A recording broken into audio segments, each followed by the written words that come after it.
ملك الوجود مالك الملك المحسن للعطاء الممدود لا يدع بعطائه ولا أحد حاد لآلائه وهو على أولاد آدم وحواء وأوحى إلى رسوله ما أوحى كما أوحى إلى نوح الله وإلى موسى لا كما أوحى إلى معطي العسل وإلى أم موسى اللهم صل وسلم دائما على رسولك محمد المكرم الأكرم صعيد السماء وعلى آله الصلحاء السعداء اللهم صل على محمد وعلى آل محمد كما صليت على إبراهيم وعلى آل إبراهيم إنك حميد مجيد اللهم بارك على محمد وعلى آل محمد كما باركت على إبراهيم وعلى آل إبراهيم إنك حميد مجيد أما بعد فأعوذ بالله من الشيطان الرجيم بسم الله الرحمن الرحيم فريق في الجنة وفريق في السعير صدق الله مولانا العظيم ভোলা সদর থানাধীন বড় চরসনাইয়া পালোয়ান বাড়ির পশ্চিম দরজায় ডাক্তার জাফর দারুল কোরআন নুরানী হাফিজি মাদ্রাসার ময়দানে এলাকার সর্বস্তরের ধর্মপ্রাণ মুসলমানদের সার্বিক সহযোগিতা ও অর্থায়নে মহান আল্লাহ রাব্বুল আলামিনের অপরিসীম দয়া ও অনুকম্পার ফলশ্রুতিতে 2 দিনব্যাপী আয়োজিত বার্ষিক তাফসীরুল কোরআন মাহফিলের আজ শেষ দিনের সমাপনী পর্বের মহতারাম সভাপতি উপস্থিত বৃহত্তর দ্বীপ জেলার শীর্ষস্থানীয় ইসলামী বিদ্যানিকেতন দারুল আমিনগর আজিজিয়া মাদ্রাসার মোহতামিম আলহাজ হযরত মাওলানা তৈয়বুর রহমান কাসেমী সাহেব দিগার ওয়ারাসাতুল আম্বিয়া হযরত উলামায়ে কেরাম সম্মানিত মুরব্বিগণ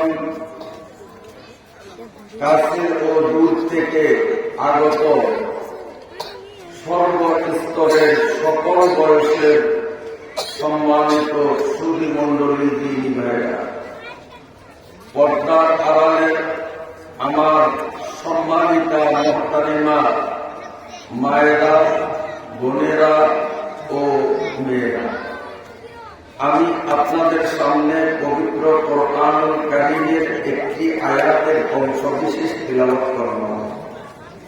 আল্লাহ রাব্বুল আলামিন যদি তৌফিক দান করেন, তিলাওয়াতকৃত আয়াতাংশকে সামনে রেখে গুরুত্বপূর্ণ ও জরুরি কিছু কথা আলোচনা করার চেষ্টা করব ইনশাআল্লাহ তাআলা। যে রব্বুল আলামিন আমাদেরকে দুনিয়ার সকল ব্যস্ততা থেকে অবসর করিয়ে কিছু সময়ের জন্য দ্বীনি জলসায় কোরআন হাদিসের মজলিসে আলেম উলামাদের সোহবতে অসংখ্য রহমতের ফেরেশতাদের বেষ্টনীতে সুস্থ সবল দেহমন নিয়ে প্রত্যক্ষভাবে উপস্থিত হওয়ার সুযোগ করে দিলেন, সেই রব্বুল আলামিনের পাক দরবারে শুকরিয়া আর কৃতজ্ঞতা জানাচ্ছি আলহামদুলিল্লাহ।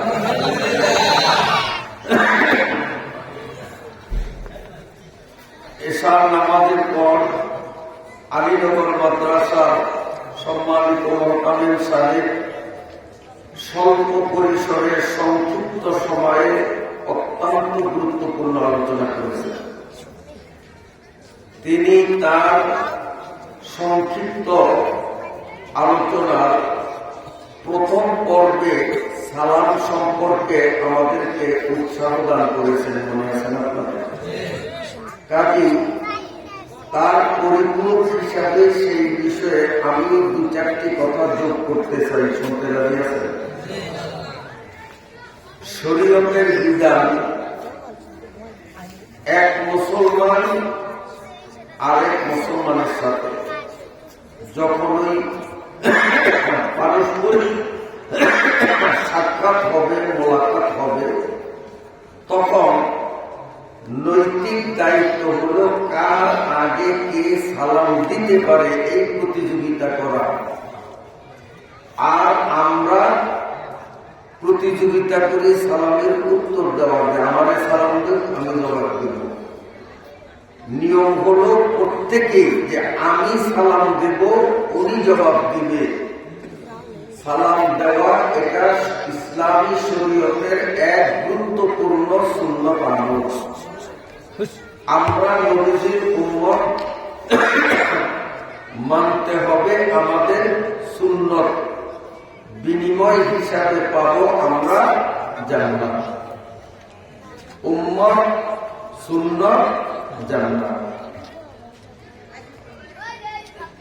এই সালাম সম্পর্কে শরীয়তের মাসআলা হলো আগে সালাম তারপরে কথা।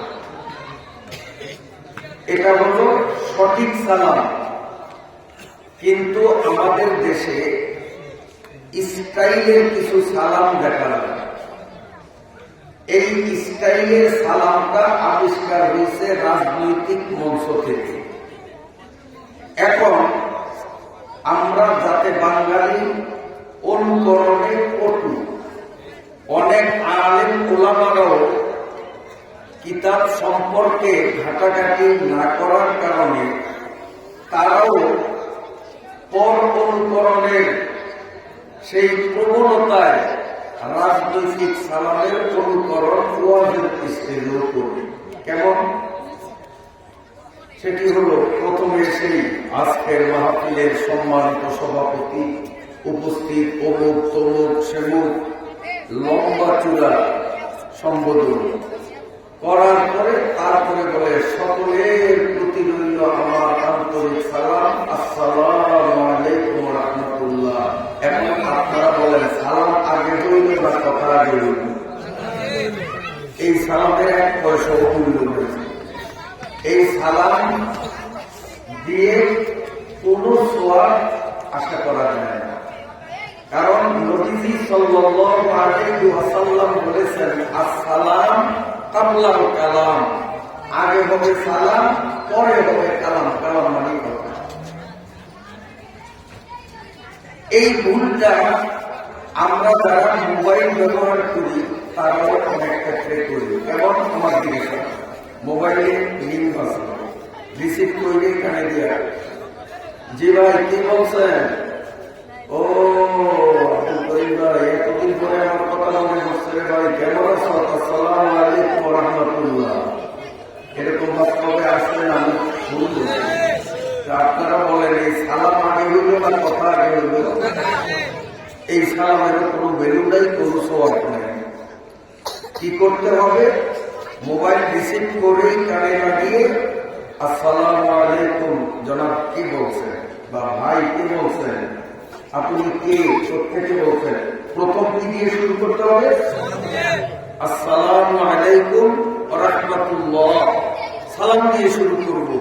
কিন্তু মোবাইলের ক্ষেত্রে বেশিরভাগ মানুষ শতকরা 99.5 জনে আগে কথা বলে সালাম করে দেয়। সালামের আরেকটি মাসআলা, সালাম একমাত্র মুসলমানকে দিতে হবে, অমুসলমানকে সালাম দেওয়া যাবে না। তবে অমুসলমানরা সালাম দিলে তার উত্তর দেওয়া হয়। যেমন আমাদের দেশে অনেক হিন্দুরা আমাদেরকে সালাম দেয়, আমাদের বহু হিন্দুরা শহরে উঠলে আসসালামু আলাইকুম ভালো আছেন, একটা ডাইরেক্ট হিন্দুরা সালাম দেয়। অমুসলিম যদি কোন মুসলমানকে সালাম দেয়, মুসলমান তখন সালামের জবাবে বলবে ওয়ালাইকুম, ওয়ালাইকুম সালাম পুরাটা বলবে না। কি বলবে বলেন না? মুসলমানে যদি সালাম দেয় জবাবে বলবো ওয়ালাইকুম আসসালাম ওয়া রাহমাতুল্লাহ, ঠিক আছে? আর অমুসলমান যদি সালাম দেয় তো জবাবে কি বলবো?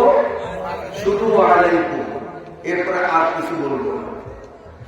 কিন্তু নিজে অমুসলমানকে প্রথমে সালাম দেওয়া যাবে না, এটা নিষেধ। এখন আপনাদের প্রশ্ন আসতে পারে যে হুজুর এই মাত্র বলছেন মোবাইল রিসিভ করে আসসালামু আলাইকুম কে বলছেন, এখন আমি যে সালাম দিয়া জিজ্ঞাসা করলাম কে বলছেন, যদি ওই প্রান্ত থেকে আমাকে বলে যে আমি রমেশ বাবু বলছি, আমি বিন্দু মহান সাধু বলছি, সম্ভব না? অসম্ভব। কারণ আমাদের অসম্ভব, এদেশে হিন্দু নাই, আমাদের পরিচিত বহু হিন্দু আছে না। এখন সে যদি বলে যে হুজুর আমি রমেশ বাবু বলছি, এখন আপনাদের প্রশ্ন যে হুজুর সালাম যে প্রথম আমি দিলাম, তো রমেশ বাবু না সালাম দেওয়া হইল। আগের মাসলায় এখনকার মাসলায় পেশ করছে না।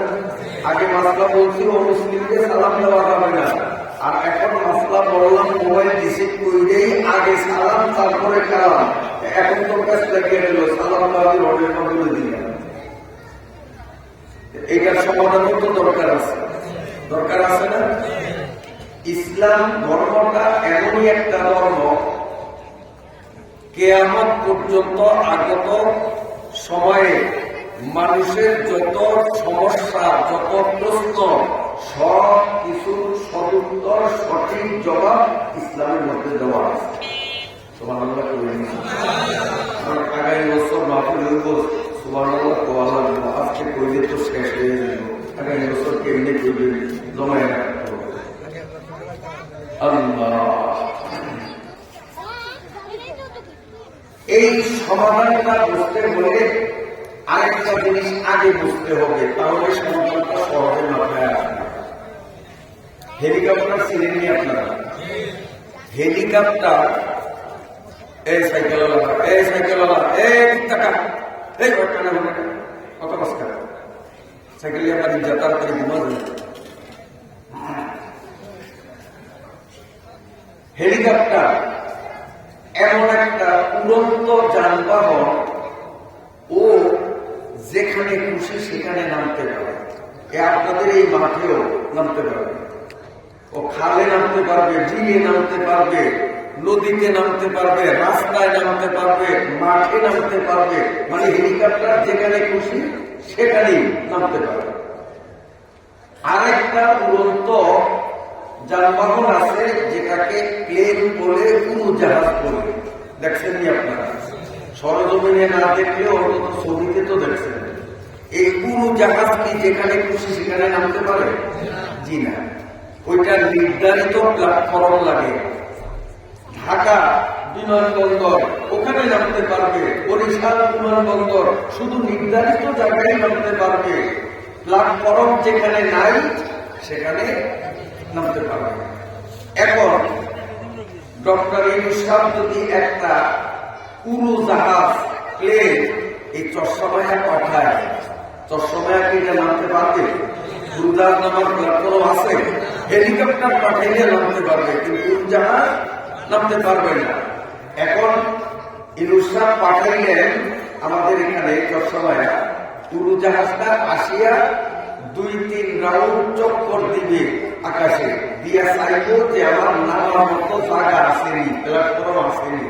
যখন দেখবে যে না চরসামায়াতে উড়োজাহাজ নামার কোন ক্ষেত্র নাই, প্ল্যাটফর্ম নাই, এটা নামিয়ে কেউ অ্যাক্সিডেন্ট করবে। এটা কি করবে?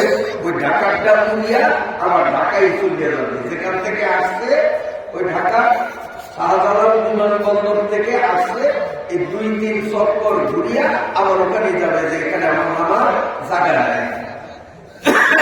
আমরা যখন সালাম দেই, এই সালামটা একটা উড়োজাহাজের মতো। আমি যাকে উদ্দেশ্য করে সালাম দিলাম, এই সালামটা উড়োজাহাজের মতো উড়ে তার মাথার উপর যাবে। গিয়ে যদি দেখে সেই লোকটা মুসলমান, লা ইলাহা ইল্লাল্লাহ মুহাম্মাদুর রাসূলুল্লাহ প্ল্যাটফর্ম তার মাথার মধ্যে আছে, তখন সালামটা ওখানে নামে। আর যদি দেখে এটা রমেশ বাবু, বিন্দু মহান সাধু, ওর মধ্যে লা ইলাহা ইল্লাল্লাহ মুহাম্মাদুর রাসূলুল্লাহ প্ল্যাটফর্ম নাই, আমার পাঠানো বিমান সালামটা এই রমেশ বাবুর মাথার উপরে 3-4টা চক্কর দিয়া তুলো যে আমি এখানে নামলে অ্যাক্সিডেন্ট হবে, নামার জায়গা নাই, আমার সালাম দুনিয়া কোথায় আসবে? আমার কাছে আসবে। যেমন ঢাকার বিমান ঢাকায় গেল, তা আমার সালাম আমার কাছেই আসবে। কোন সমস্যা আছে? এই জন্য যদি মনের পরিবারটাই হিন্দুও থাকে, আমি আগে সালাম দিলাম, ওই সালাম ওই হিন্দুর মাথায় নামবে না, ঘুরিয়া সেই সালাম আমার মাথায় নামবে। সালাম সম্পর্কে বিরক্ত হননি আপনারা? আরো একটা মশলা জানেন, আমরা সচরাচর ভুল করি। কেমন?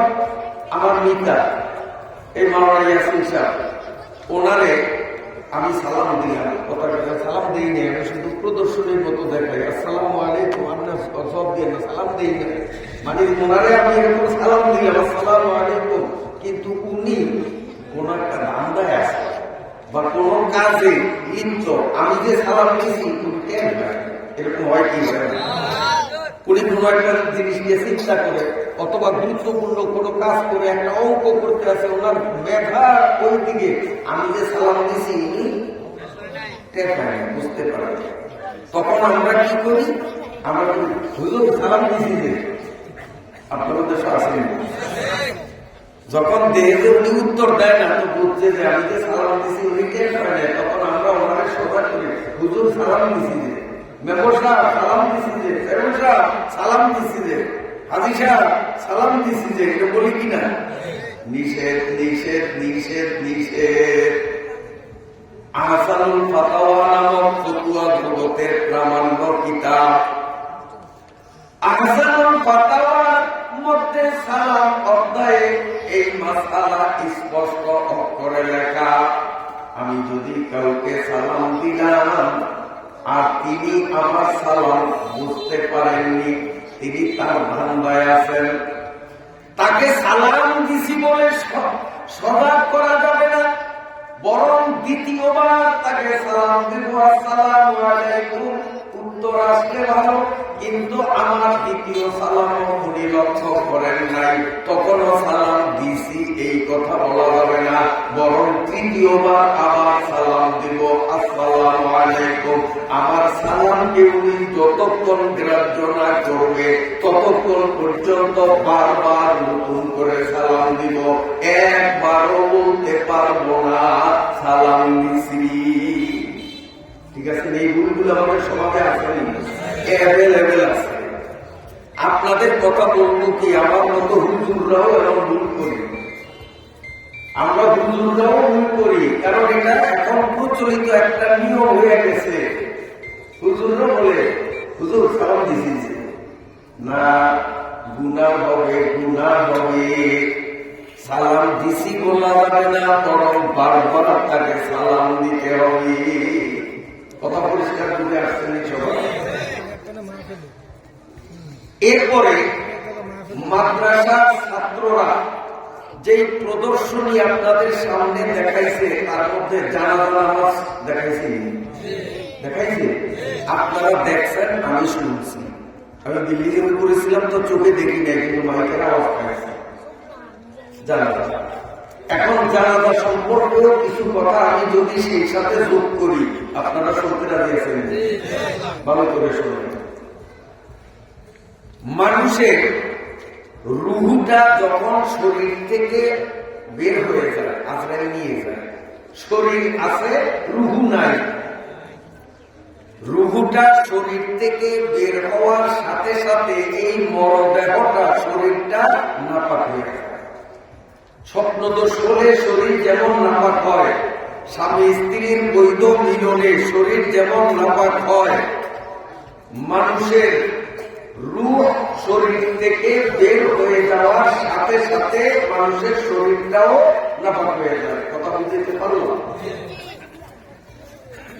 যতক্ষণ পর্যন্ত মৃত ব্যক্তিকে গোসল না দেওয়া হবে ততক্ষণ পর্যন্ত তার শরীরটা পাক না নাপাক?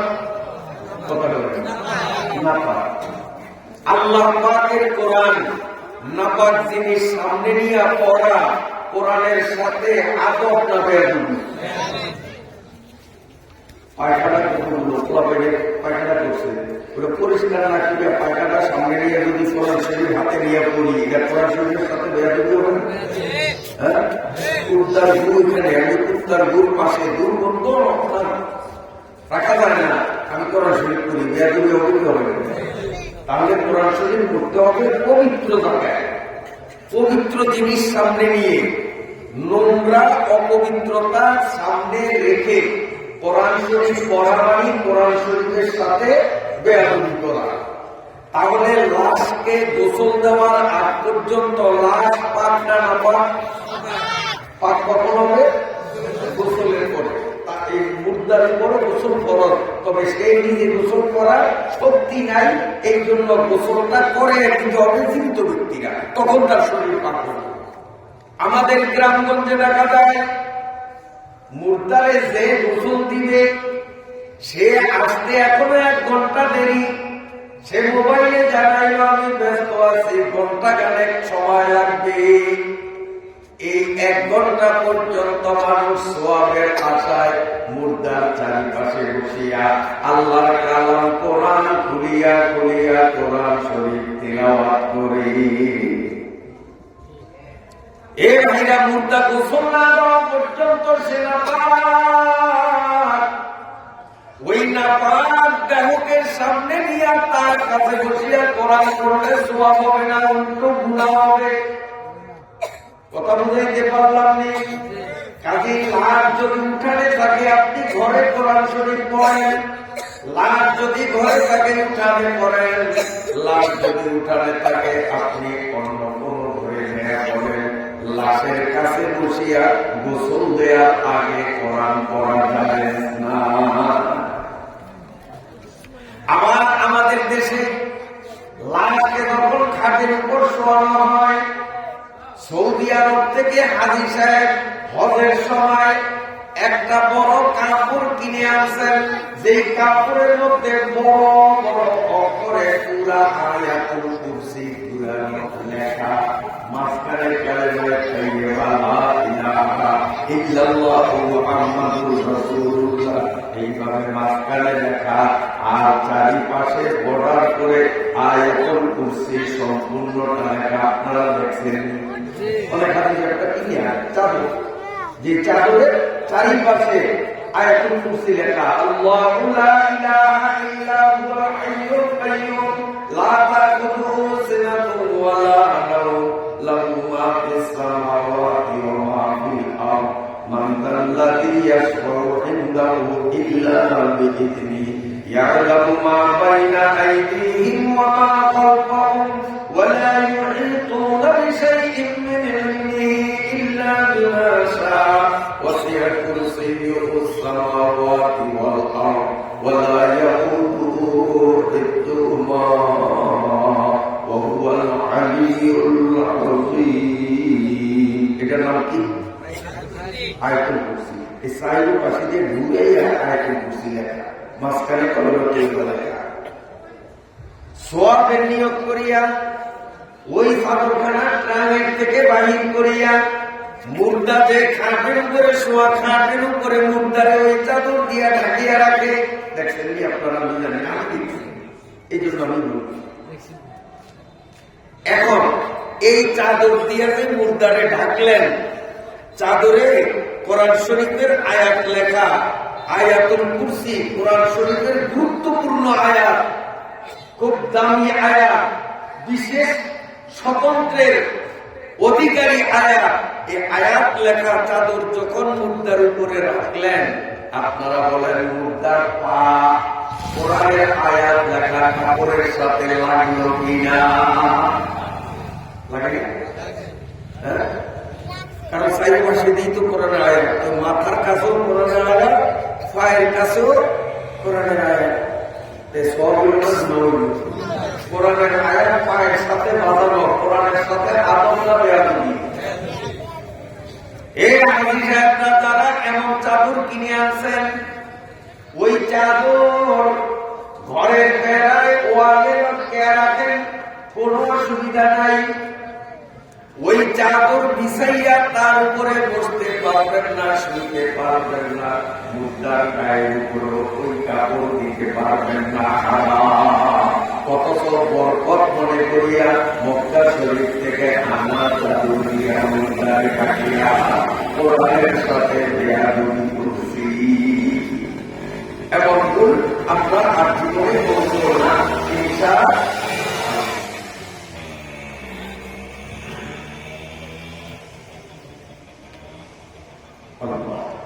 আচ্ছা, আপনারা কি বলুন? এই কথাগুলো আমাদের জানার দরকার আছে। আসেন, মৃত ব্যক্তিকে জানাজা দেওয়ার আগে ভালো করে শুনিয়েন, এই ভুলগুলি আমাদের সমাজে আছে। মৃত ব্যক্তিকে জানাজা মানে নামাজ, নামাজ পড়ে, জানাজা নামাজ পড়ার আগে যতবার খুশি আপনি তাকে দেখতে পারবেন, কাপড়ের কাপড় সরাই তার মুখ দেখতে পারবেন। দেখে না মানুষ? দেখতে পারবেন। কিন্তু বন্ধুরে, 4 তাকবীরে জানাজার নামাজ যখন শেষ হয়ে যাবে, ইসলামী শরীয়তের আইন আর কাপড়ের কাপড় ফাঁক করিয়া মুর্দার লাশের মুখ কারোরে দেখানো যাবে না। অথচ আমাদের দেশে জানাজার আগেও দেখায়, জানাজার পরেও দেখায়। এমনকি কবরে যখন শোয়ায়, কেউ আসিয়া যদি আপত্তি করে আমি একটু শেষবারের মতো দেখব, কবরের মধ্যে শোয়ানো অবস্থায় কপালের কাপড় খুলিয়া মুখ দেখায়। নিষেধ, নিষেধ, নিষেধ, নিষেধ, নিষেধ। যত মন চায় জানাজার আগে মুর্দারে দেখাইতে পারবেন, কিন্তু 4 তাকবীরে জানাজার নামাজ যখন পড়া হয়ে যাবে, তখন থেকে মৃত ব্যক্তির চেহারা দেখানোর অনুমতি ইসলামী শরীয়তে নাই। জয়পুরের পিসা হুজুর আসিয়াও যদি বলে আমার ভক্ত মুরিদ আমি চাইব, আমরা বলবো জিনা হুজুর জানাজা হয়ে গেছে, আপনি তো ভালো কথা কাবা করে ইমাম আসলেও দেখাবো না। ঠিক আছে? জানাজার পরে আর দেখা দেখি চলবে? দেখা দেখি টাইম জানাজা পড়া জানাজার নামাজ যখন শেষ হয়ে গেল, এবার মানুষগুলো দুই দলে বিভক্ত হবে। মুসল্লিরা, একদল মুসল্লি ব্যক্তিগত কাজে যাবে, আর একদল মুসল্লিরা মৃত ব্যক্তিকে কবর না দিয়া যাবে না। দুই দলে, একদল নিজের কাজে যাবে, বাড়ির যেগুলো আছে চলে যাবে, আর আরেকদল যে না মাটি সুটি দিয়া কাজ করে যাবে। বন্ধুরা, জানাজা নামাজ শেষ করার পরে যারা ব্যক্তিগত কাজে যাবে যাইতে পারে, কোন নিষেধ নাই। আর যারা মৃত ব্যক্তিকে কবরে রাখবে, মাটি দেওয়ার কাজে অংশগ্রহণ করবে, এই নিয়ম যাদের, এই মানুষগুলো লাশের আগে কবরস্থানে যাওয়া নিষেধ। লাশ আগে যাবে, যারা দাফন কাজে অংশগ্রহণ করবে তারা লাশের পিছনে পিছনে চলবে। অথচ আমাদের দেশে দেখা যায় লাশ কবরস্থানে যাওয়ার আগে 2-400 লোক আগে কবরস্থানে হাজির হয়। এগুলো নিষেধ। আগে করতে তারপরে দাফন কাজে যারা অংশগ্রহণ করবে তারা থাকবে পিছনে। রাসূলুল্লাহ সাল্লাল্লাহু আলাইহি ওয়াসাল্লাম বলেন, যেই ব্যক্তি জানাজা নামাজ পড়ল, আল্লাহ রাব্বুল আলামিন তাকে এক উহুদ পাহাড় সমপরিমাণ সওয়াব দিবেন। আবার যেই মানুষগুলো দাফন করার কাজে অংশগ্রহণ করবেন, আবারও তাকে এক উহুদ পাহাড় পরিমাণ সওয়াব দিবেন। মাটি দেওয়া আরেক উহুদ পাহাড় পরিমাণ সওয়াব। তবে এই সওয়াব পাইতে হলে লাশের আগে যাব না পরে যাব? কথা ক্লিয়ার? লাশ আগে যাবে, আমরা পরে। লাশ যখন কবরের দিকে নেওয়া হয়, লাশ যখন কবরের দিকে নেওয়া হয়, আমাদের দেশে যা অহরহ দেখি তা হলো সবাই একসাথে জোরে জোরে সুরে সুর মিলাইয়া দোয়া কালাম করে, এই কলমা শরীফ পড়েন, কলমা শাহাদাত আল্লাহু ইলাহা বেগুনে একসাথে বলে। শরীয়তের মাসআলা, লাশকে কাঁধে বহন করে যখন কবরের দিকে নেওয়া হবে, এই লাশের সাথে যারা দাফন কাজে অংশগ্রহণ করার জন্য চলবে, এই মানুষগুলো হাসাহাসি ইয়ার্কি তামাশা করা নিষেধ। একেবারে চুপচাপ থাকা এটাও ভালো নয়। আবার সুরে সুর মিলাইয়া একজোটে কোনো দোয়া কালাম জোরে জোরে করা, এটাও শরীয়তের আইনের বিরুদ্ধে। বরং শরীয়তের সঠিক নিয়ম হলো ব্যক্তিগতভাবে যার যেই দোয়া, যেই জিকির, যেই কলেমা পড়তে মন চায় চুপে চুপে পড়বে, তার আরেকজনের সাথে সুর মিলাইয়া পড়ার কোন দরকার নাই। ব্যক্তিগতভাবে যে যা পারে, কলমায় তাওহীদ পারুক অথবা কলমায় শাহাদাত পারুক, ইমানে মুফাসসাল পারুক বা কুল হুয়াল্লাহু সুরা, যার যেটা ভালো লাগে ব্যক্তিগতভাবে। কিন্তু আমাদের দেশে দেখা যায় সবাই এক সুরে জোরে জোরে পড়ে। জোরে জোরে দোয়া কালাম পড়লে গুনাহ হবে, সুরে সুর মিলাইয়া পড়লে গুনাহ হবে। আমরা মৃত ব্যক্তিকে দাফন করতে যাই গুনাহ কামাইয়ের জন্য না সওয়াবের জন্য? কিন্তু কাজ শরীয়তের বিধানমত না হওয়ার কারণে সওয়াবের নিয়ত করিয়াও আমরা গুনার বোঝা নিয়েই বাড়িতে ফিরি। মাসলা বুঝে আসছে? আবার মৃত ব্যক্তিকে কবরে শোয়াইয়া, অনেক জায়গায় দেখা যায় চিৎভাবে শোয়াইয়া ঘাটটারে পাতা করিয়া মোড়াইয়া চেহারাটা কেবলার দিকে ফিরাইয়া দেয়, নিষেধ। বরং মৃত ব্যক্তির শোয়ার জায়গাটা এমন ভালো করবে, আমার হাতটা দেখেন এমন ছবি করবে, যাতে মৃত ব্যক্তিকে শোয়াইলে অটোমেটিক তার চেহারা এবং বুক, পুরা শরীরটা কেবলামুখী হইয়া যায়। বুক থাকবে উপরের দিকে, আর কল্লারে মোড়াইয়া পাকা করিয়া কেবলার দিকে দেওয়া, এটাও শরীয়তে নাই, ইসলামে না। আরেকটা কথা বলবো, ফরজ নামাজের বিষয় বলতেছি। বাজারে দোয়ার বই নামে কিছু বই পাওয়া যায়, দোয়ার বই, দোয়ার ভান্ডার। এই নামে অনেক বই বাজারে পাওয়া যায়। এই বইগুলির লেখক কোন বিজ্ঞ আলেম নন, এগুলোর লেখক সাধারণ পাবলিক, যাদের কিতাবের খোঁজ খবর নাই। অনেক হাত বানানো দোয়া ওই বইগুলোতে পাওয়া যায়, যেগুলো কোরআনে নাই, হাদিসে নাই, তাফসীরে নাই, শরীয়তে নাই। যেমন একটা উদাহরণ দেই, আজকের প্রদর্শনীতে ছোট্ট একটা মেয়ে বলেছিল জায়নামাজের দোয়া, ইন্নী ওয়াজ্জাহতু ওয়াজহিয়া লিল্লাযী ফাতারাস সামাওয়াতি ওয়াল আরদা হানিফান ওয়া মা আনা মিনাল মুশরিকিন। আজকের প্রদর্শনীতে ছোট্ট একটা মেয়ে বলছে ফরজ নামাজে জায়নামাজে দাঁড়াইয়া পড়বে, ওই নামাজ শুরু করার আগে ওই জায়নামাজে দাঁড়াইয়া এই দোয়া করতে হয়। আসলে আল্লাহর আসমানের নিচে জমিনের উপরে আই ক্যান চ্যালেঞ্জ, আমি চ্যালেঞ্জ দিয়ে বললাম আল্লাহর আসমানের নিচে জমিনের উপরে কোন কোরআন কিতাব হাদিস তাফসীর ফিকহ ফতোয়া পড়ায় কোথাও জায়নামাজের দোয়া কোন প্রস্তাবিত নাই।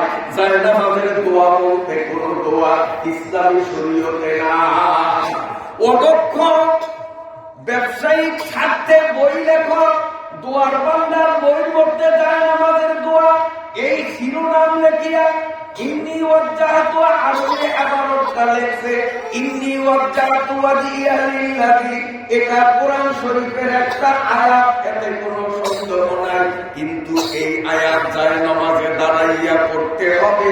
আমার নবী শিখার নয়, সাহাবারা শিখার নয়, নবীও ইন্নী ওয়াজ্জাহতু পড়ছেন, কোনো প্রমাণ নাই। নবীর ১৬ লক্ষ সাহাবীর কোন সাহাবী জায়নামাজে দাঁড়াইয়া ইন্নী ওয়াজ্জাহতু পড়ছে এমন কোন প্রমাণ কোন বাপের পোলা দেখাইতে পারবে না। ইমাম আবু হানিফা, ইমাম শাফি, ইমাম মালিক, ইমাম আহমদ ইবনে হাম্বল, চার মাযহাবের কোন ইমাম জায়নামাজের দোয়া বলতে কিছু আছে এমন কথা বলেন নাই। ওনারাও জায়নামাজের দোয়া করেন নাই, আমরাও করব না, কারণ ইসলাম আমাদের থেকে রাসূল, সাহাবী, ইমামরা বেশি জানে না কম জানে। জায়নামাজের দোয়া বলতে কিচ্ছু শরীয়তে নাই। ইন্নী ওয়াজ্জাহতু এটা নফল নামাজে পড়া যায়, আল্লাহু আকবার বলিয়া নিয়ত বান্ধার পরে সুবহানাকা পড়িয়া সুবহানাকার পরে ইন্নী ওয়াজ্জাহতু এই আয়াতটা নফল নামাজে পড়া যায়, ফরজ নামাজে না। এটা জায়নামাজের দোয়া না, এটা নফল নামাজের ভিতরের দোয়া। কথা বুঝাইতে পারলাম? সবার বুঝে আসছে? আল্লাহু আকবার। আমার ভাইরা বাবাজিরা, এই যে শরীয়তের কতগুলো মাসলা আপনাদের সামনে আলোচনা করলাম, এক একটা মাসআলা আলোচনা করলাম। আমিও 1000 রাকাত নামাজের সওয়াব, আপনিও 1000 রাকাত নামাজের সওয়াব, প্রতিটা মাসআলায় 1000 রাকাত নামাজের সওয়াব আমাদের আমল নামায় জমা হয়ে গেছে। তো ওয়াজে আসে ভাবলাম না জিতলাম, 1000 রাকাত নামাজ পড়িয়া দেখতে কেমন লাগে। রমজানের তারাবি 20 টাকা, তাও না তাই না দুয়ারিয়াতে দিয়া পড়ে, তাই তো অনেকে তারাবি নামাজ পড়ে। 1000 রাকাত নামাজ চারটিখানি ব্যাপার না, অন্তত 10-15টা মাসআলা বললাম, তাহলে 10-15 হাজার রাকাত নামাজের সওয়াবের মালিক আমরা হয়ে গেলাম। আলহামদুলিল্লাহ, আল্লাহর ওয়াজে আনি আমাদেরকে জিতাইছে না টাকা ঠকাইছে? জিতাইছে না ঠকাইছে? যদি আল্লাহ জিতাইছে এই কথা মনে প্রাণে বিশ্বাস হয়, তো আল্লাহরে আমরা একটু ধন্যবাদ জানাবো, আমরা আলহামদুলিল্লাহ বলবো, আল্লাহ খুশি হবেন। আলহামদুলিল্লাহ, আলহামদুলিল্লাহ, আলহামদুলিল্লাহ। আল্লাহ কত খুশি জানেন? আল্লাহ জিনিসটা করে কি আমার গর্ব করি। ও ফেরেশতারা, দেখ আমি আমার বন্দারে ওয়াজে নিয়েছি, এই জন্য আমার বন্দা আমার উপরে কত খুশি। আমি যে আয়াত অংশ আপনাদের সামনে তিলাওয়াত করলাম, আল্লাহ রাব্বুল আলামিন ইরশাদ করেন, ফারিকুন ফিল জান্নাতি ওয়া ফারিকুন ফিস সাঈর।